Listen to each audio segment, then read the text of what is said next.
eyes are watering.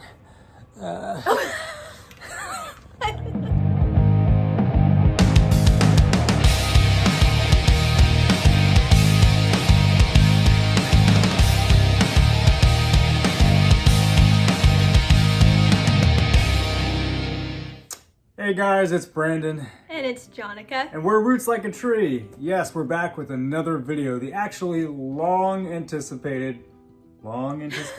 long-awaited, much anticipated, highly desired Ask Us Anything video. Again, we were gonna do this video months ago in celebration of our 1-year anniversary here on YouTube. And at this point, it's more like 1.5 years on YouTube. So yay, our 1.5 years on YouTube celebration Ask Us Anything video. We asked you to ask us anything you want. We did get a handful of questions from you guys, and we would love to answer them here on this video for you guys. So let's get to it. Our first question we're going to start off with our good friends Brian and Anna from Those Annoying Vegans. They were one of the first handful of people to ask us a question, and they wanted to know what our favorite movie was. Now they probably asked this because they know we watch a lot of movies. I love movies. We have a big movie collection at home. So that's probably why they asked us this question. Nothing wrong with this question. However, it's kind of a complicated question. How do you just like pinpoint one favorite movie? With there being so many genres, you know, it's pretty tough to come up with a favorite movie. Wow, I mean, it really depends on, I guess, who you are, and who I am, I suppose. Or you're you, and I'm me. You're you? I am me. And we are he, and we are all together. I don't really have a favorite movie, but the one movie that's been coming to mind is Donnie Darko. Mainly for its themes and how it can bring up controversial topics, I suppose, or stigmas. It can be a very confusing movie to some people, but I think it's a really well thought out, written story. Very well done movie, very well written out, as you said. Yeah. Yeah, it's not. I wouldn't call it a horror movie. A lot of people do put it in that genre, but it's more of just like a psychological thriller. Yeah. Something along the lines of like Cinderella, not Cinderella Man. What's the one? Oh gosh, A Beautiful Mind. Oh. I almost said Cinderella Man. Russell Crowe's in both of those, so that's probably where I was getting confused. But yeah. Oh, love that movie. But A Beautiful Mind, somewhere along the lines of those, really plays with the mental psyche. It deals with depression, you know, stuff like that. So that's a really good one. Yeah. That's a good one. I always go back to Gladiator. Gladiator is one of my favorite movies. It's probably not my favorite all-time movie, but it's definitely one of my favorites. There you go, Anna and Brian from Those Annoying Vegans. If you aren't following Brian and Anna on social media or even their YouTube channel, you gotta go check them out, you guys. They're two wonderful, caring individuals. Yes, they are vegan. Obviously, it's in their name, Those Annoying Vegans. You can find them on Instagram and Facebook and YouTube by the same name, Those Annoying Vegans. They love animals. They do a lot of activism. They help out at animal sanctuaries as often as they can. They do you know, these amazing videos that just really, on their YouTube channel, that really just, they make you think, but at the same time, they're really useful for vegans that have questions or non-vegans that have questions. And I don't know really how to explain it, but they're just really, unlike myself, they're very articulate. Another question that we had from someone on Facebook, I believe her name is, let me get this name before I butcher it, Diana, or Diona, excuse me, and forgive me if I'm butchering your first name here. Diana on Facebook actually asked us how long we've known I just got a text from Angie from Happy Healthy Vegan. We'll get to them in a second. Deanna from Facebook asked us how long we've actually known Anna and Brian from Those Annoying Vegans. And it's been about a little over a year. Want to tell them the funny story, how we met, or like, yeah, just how we met them? Well, so we met them at the official Animal Rights March in LA 2019. And I remember we were near one of the banners, so we were holding one of the banners. But before it was starting, I saw these two people in red, just kind of like, I don't know, 20 feet away from us. And I'm like, oh, there's Brian and Anna, you know. And so it's like, oh, okay, cool, they're there, awesome. But I was too shy, and Brandon's like, oh, go say hi to them. I'm like, no, I'm too shy. It's okay. At the end of it, it turned out they knew us from across the way. Brian's like, hey, Brandon, Jonica. So that was pretty nice. So. Yeah, it kind of threw us off, because in our minds, since we've been following them and we subscribe to their channel and everything, it's almost like they were celebrities to us, you know. Yeah. And then they approached us like later on, and by name, like they knew us, they knew who we were, and at that time, you know, we were just starting our YouTube channel, and we're still not even a big YouTube channel. I'm not complaining, that's just fact. We're a very tiny YouTube channel. So for anyone to even notice us or recognize us anywhere we go, at this point in our YouTube career, it would just be like, what, how? You know, it would be mind-blowing. So it was funny just for them to approach us by name. They knew who we were, and we did this like weird, awkward, like crisscross hug. Like we were like at a standoff. It was one of those moments where it's like you felt like it was a hugging moment, but you didn't know who should go in first.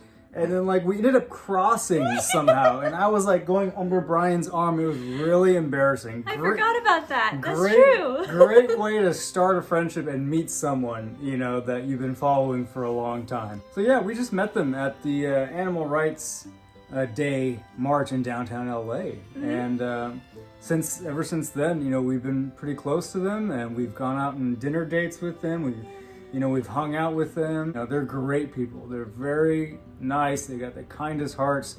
And so yeah, that's how long, Deanna, just to answer your question, since we kind of already talked about Brian and Anna, we might as well answer that question as well. That's how we met Brian and Anna from Those Annoying Vegans. And yeah, we've known them for almost 2 years now. So that's pretty cool. At the same time, it feels like it should be longer than 2 years. I know. Yeah, they're such nice people. Another question Deanna asked was if we know Angie and Ryan from Happy Healthy Vegan. And obviously I just, looking at my phone for the questions, I was interrupted by a text message from Angie. So hi, Angie. Yeah, so that should be your answer. Yes, we do know Angie and Ryan from Happy Healthy Vegan. Well, I'm actually wearing one of their shirts today. So again, another great couple. They're very friendly, very nice, and we've known them for almost a year, personally. We've known of them, much like Anna and Brian, but actually meeting them in person and getting to know them and becoming actual friends with them, it's been almost a year now. Actually, the first time we got to hang out with them was right before the pandemic. They invited us to a Meatless Monday event out in Long Beach, but it was like this kind of like weed shop, but in the parking lot they hold vegan, like a small vegan food truck event kind of thing. And so they invited us to hang out with them there one night and have dinner, and that's when we first met them. And you know, it's just, let me tell you, if you follow Happy Healthy Vegan, for those of you that follow Happy Healthy Vegan, Ryan is actually taller than he looks on his videos. I'm not saying he looks short on his videos, because by all means, we are short. So everyone looks taller compared to us. But like, I remember thinking, like, watching their videos, I'm like, man, he looks so tall. And then we meet him in person, and it's just like, He's even taller than the tall that I imagined him to be. No, but again, to answer your question, Deanna, yeah, we do know Angie and Ryan. We're very thankful to know them. They've been such a blessing to us. Yeah. And they're very, very nice people. Again, we've also had dinner with them a handful of times. We've hung out with them. We text back and forth. You know, it's just they're everything you expect them to be. When you watch their videos, you expect them to be, you know, just the sweetest, nicest people. They are. Yes. They are what you see in their videos. And Brian and Anna from Those Annoying Vegans are the same way. Yeah. What you see on their YouTube channel or their Instagram is truly what you get with these two couples. So yes, we do know Brian and Anna. We do know Angie and Ryan. We've known both of them for a decent amount of time now, and we couldn't be happier. Another question Deanna had from Facebook was, what can we do? What would you suggest we do for animal activism? What can be done, especially for those who, I think she mentioned specifically, who don't have the means to always go out or the means to do a YouTube channel, stuff like that. What would you suggest? Social media. Yeah. Very easy. You can find and follow, if you're on Instagram, you can follow these hashtags, maybe like vegan memes or vegan information or animal rights, animal liberation type of stuff. I find that easier than going on Facebook and trying to come up with something, but you tend to reach more people through social media.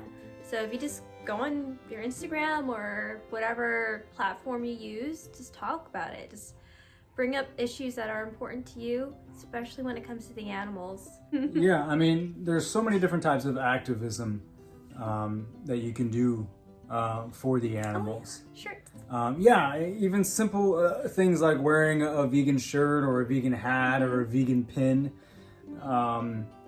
And you know, simple things like that. You get the message out, get the word out, get people, you know, to think about things, or they see your shirt, they can read it. You know, it could be a conversation starter. But anything and everything helps. Every little thing helps. Even just posting about, you know, animals and the stuff that happens to them in the food industry on social media, or you know, or even just simply. It's personally not my favorite way of doing activism, but simply sharing photos of your food, showing what vegans eat, you know, in comparison to what non-vegans eat, or you know, whatever. Again, there's no real wrong or right way to do animal activism, you know, because we're all fighting for the same cause. But personally, for me, I'm not really big on sharing photos or videos of my food or whatnot, because I don't want people to think that veganism is solely about eating healthy or eating clean. Right. Because that's how people fall off the track. That's how they fall off the rails. You know, if people switch to veganism to lose weight or to get a certain look or whatnot, then once they obtain that weight goal or that specific look that they're going for, then they'll just stop, you know, eating vegan and go back to eating animal products again. And we don't want that. Right. You know, the way you remain vegan is by keeping the victims in mind. Yes. And the victims are the animals. The animals in the, you know, the animal agriculture industry, these factory farms and the slaughterhouses, those are the victims. You know, now that you and I are vegan, I think I can speak for both of us. When we go in the stores or the grocery stores or even farmers market, and they've got, you know, dead animal flesh everywhere, or you know, animal products everywhere, you know, all we see now is a life that was taken. You know, that's how that's because that's what it is. You know, your mind frame switches when you switch to you know, eating vegan, and if you're doing it for the right reasons. You know, and you got to keep that mind frame. You got to keep the animals in focus, because they are what we are fighting for. Yeah. So again, I don't know if I've derailed from the question, but just any type of activism is great activism. If social media is all you got, if Facebook or Instagram is all you got, And like Jonica said, if you need help or want ideas, use specific hashtags, you know, even if it's just hashtag vegan, you know, or hashtag, like you said, vegan memes, you know, or vegan hashtag, you know, animal activism. Animal liberation. Yeah, animal liberation stuff, you know, and just simply repost what you see or screenshot it or save it to your phone or, you know, and not everyone has to have this type of platform. Not everyone has to be on YouTube or making Instagram stories or videos or whatnot. As long as you're doing what you can to get the word out, that's fantastic. You know, I'm sure if the animals could speak, they would thank you for doing what you can as opposed to nothing at all. But another question Deanna asked on Facebook. Deanna, I'm so thankful for your questions because if you didn't ask all these questions, we'd probably be done by now. Deanna on Facebook also asked, what was our first vigil? Pig vigil? Yeah, it was the Farmer John slaughterhouse in Vernon, California. It's funny because it was after we attended the Animal Rights Day March. The National Animal Rights Day March in downtown Los Angeles. That was kind of like our first real activist, you know, activity or event. And once that day was done, we just kind of looked at each other and we were like, that was great. I feel great. I'm happy we did this. What else can we do? Yeah. It was like a what's next situation. It's like, yeah, this march was fine, but what can we do now? What can we do next?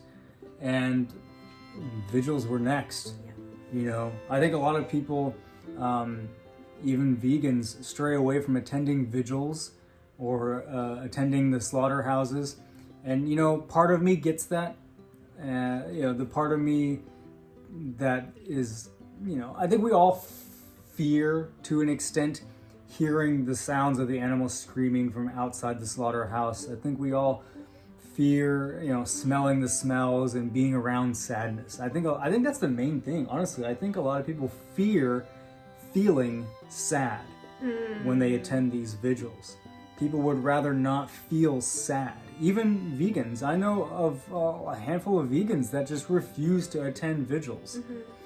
And, you know, even though they know what happens at these slaughterhouses and these vigils, it's like they still would rather not see it. In their mind, it's, you know what, I've seen it once already.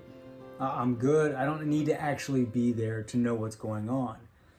And again, part of me gets that, you know, to an extent, but another part of me is just like, but the animals need you there.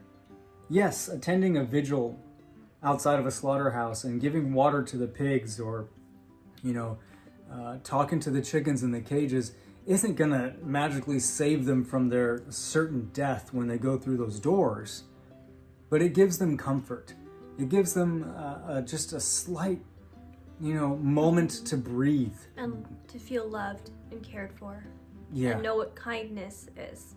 Exactly. I mean, I think of it this way, if you were sick in a hospital and you were dying,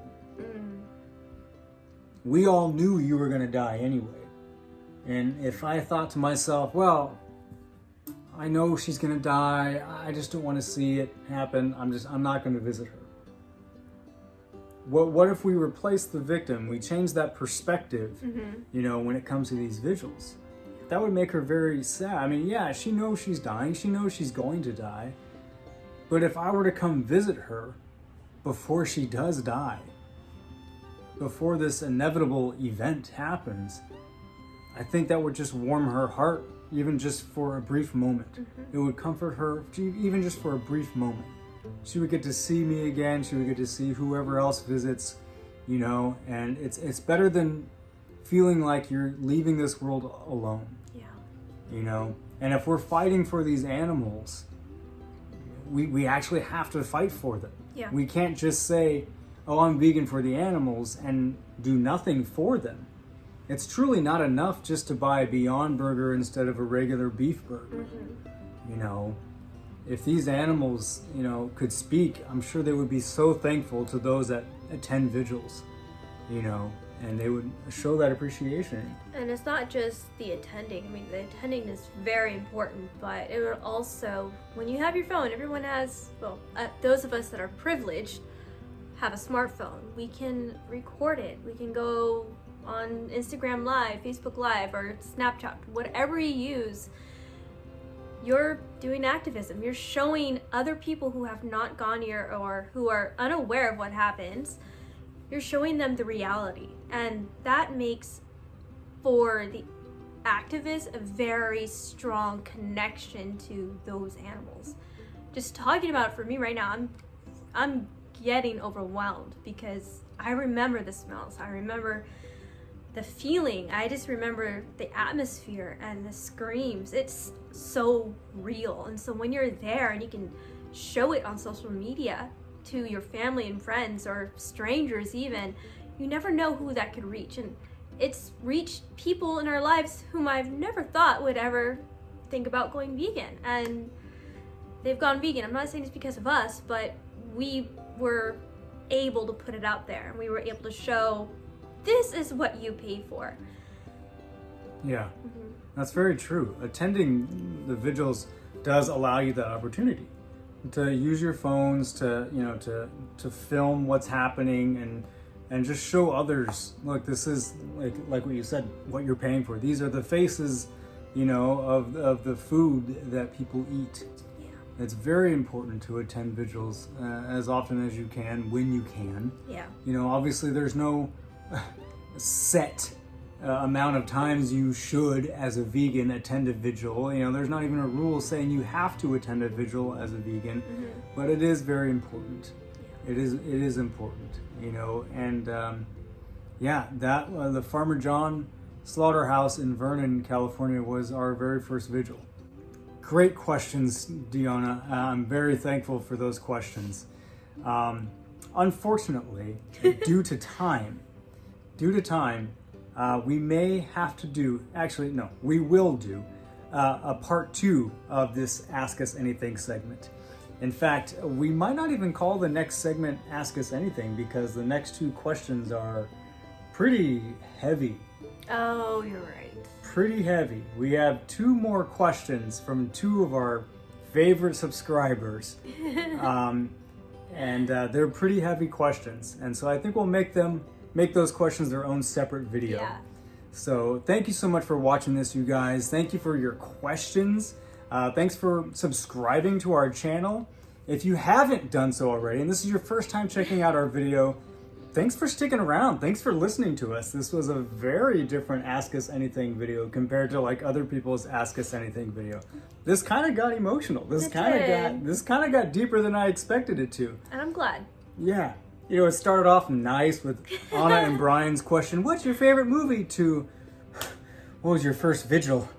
Tell us about activism. It got heavy and real quick. So, but we are thankful. Thank you so much for these questions. They're very thought-provoking, and I hope that these answers that we have given helped you guys out, and share this video as well if you feel like what we talked about could help someone else, you know, or answer someone else's questions. Or if somebody else likes Donnie Darko and Gladiator, you know, just look, those are some great movies. Again, thank you so much for watching this video, you guys. Give it a big thumbs up if you liked it. Yeah, you guys, thanks again. We love you. We miss you guys. We promise we'll get back on this a little bit more frequently. Nice big shout out to Brian and Anna from Those Annoying Vegans. And a big shout out to Angie and Ryan from Happy Healthy Vegan as well. Thank you, Deanna from Facebook, for asking your questions. And we'll see you guys next time.